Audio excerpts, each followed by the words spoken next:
now to, well, returning to the story we've been discussing this afternoon in relation to the GST. The Prime Minister has quickly shot down calls for a broadening of the base of the GST to fresh food, health, education services, or increasing the rate to 12.5% from 10%, in return using the extra revenue to, well, bring down some of those inefficient state taxes like payroll tax and stamp duty. Labor's leapt on this. They oppose it and say this is the beginning of a move from the government when it comes to reforming the GST. With me now, the Shadow Treasurer, Jim Chalmers, who's in WA this week. Thanks very much for joining me this afternoon. What is wrong with this idea of increasing the rate or broadening the base of the GST if it is going to pay for removing or reducing some of those inefficient state taxes?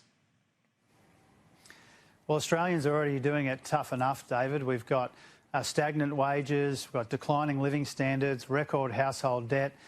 People feel that no matter how hard they work, they can't keep up with the cost of childcare or electricity or their health bills. And so this would just be an extra burden on people who are already doing it tough enough. But do you agree things like stamp duty are a disincentive or make it a lot harder for someone to get into the housing market? Payroll tax makes it harder for business to employ people. Oh, well, when it comes to the various state taxes and the proposals which states have put on the table from time to time, that in the beginning at least is a matter for them, and I don't begrudge them putting forward their various ideas, whether it be Liberal or Labor states. That's happened from time to time. That's a good thing. Our priority really and our responsibility is to make sure that people who are already doing it tough in a floundering economy with stagnant wages and all of the other things that I just mentioned, that they aren't further attacked by a Morrison government which doesn't otherwise have a plan. And so you've got backbenchers like Dean Smith filling the void with ideas like this. But doesn't this underline the difficulty of any serious tax reform, that if those state taxes are to be left to the states entirely, any talk about federal taxes is going to, as we saw in your recent election, defeat be used, weaponised against the party proposing it, we're never going to see any change? Oh, look, obviously tax reform is hard. Tax reform always involves in one way or another winners and losers, and that makes it difficult. And you're right to identify some of the challenges we've had recently. But that doesn't mean that we should just roll over and stop defending people from another cost of living attack from Scott Morrison and Josh Frydenberg. I mean, we have a priority here, and the priority is the people of Middle Australia in suburbs like the one I'm in now and the federal electorate of Cowan. We want to make sure that people get a fair chance and a fair go, and that means defending them from a Morrison government which has already got their pensions at risk, their superannuation at risk, already dealing with stagnant wages, all of these things all at once. And so we won't roll over and let this government impose a GST on them. And we need to remember another thing about the GST. When Scott Morrison was Treasurer, he was actually the main urger for an increase in the GST along the lines which is being proposed now. We also need to remember that John Howard, who is Scott Morrison's mentor and hero, he said there would never ever be a GST, and then he implemented one. We also need to remember when it came to energy policy.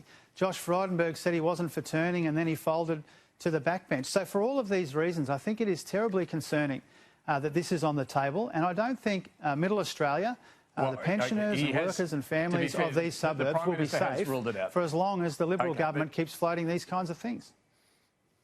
OK, look, he has ruled it out, to be fair, the Prime Minister, a number of times today. Let me just turn to a book you're going to be launching on Thursday from the head of the John Curtin Research Centre, Nick Dierenfurth. He calls in the book for fewer union officials, former staffers and apparatchiks in Labor's parliamentary ranks, and he says to achieve that you need a quota for working class people.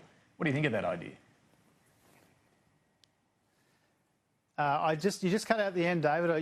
You're asking me about Nick's book and about quotas, I believe. The idea of a quota, yeah. What do you think?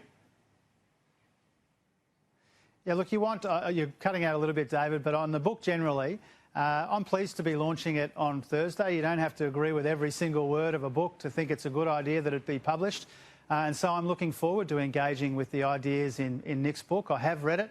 And that idea that you've mentioned there is not the only one in there. There are a heap of issues covered in that book, and I encourage people to read it. I'll be giving a speech on Thursday to launch it. Clearly, you need people from diverse backgrounds in your parliamentary team, and we have that. And clearly you need people who, with the kind of upbringing that Anthony Albanese has had. You know, he is a Housing Commission kid and he's never forgotten where he came from. I'm a kid from Logan City, fundamentally. I will never forget where I came from. Think about Penny Wong's background. Think about when I was elected in 2013 with 16 other colleagues. Most of them had never worked in politics or for a union. Most of them were women. Most of them were outside the Canberra, Melbourne, Sydney triangle. Sorry, all of the people you mentioned there, and I think 19 of the 22 on Labor's front bench have come through staff ranks such as yourself, union ranks or party head office ranks.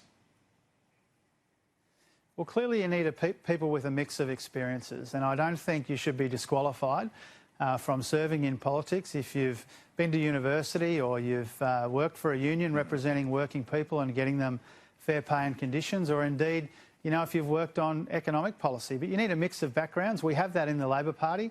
I think that there's a caricature which is sometimes drawn of the Labor Party which is not entirely accurate. I'm not accusing Nick Dorenforth of that.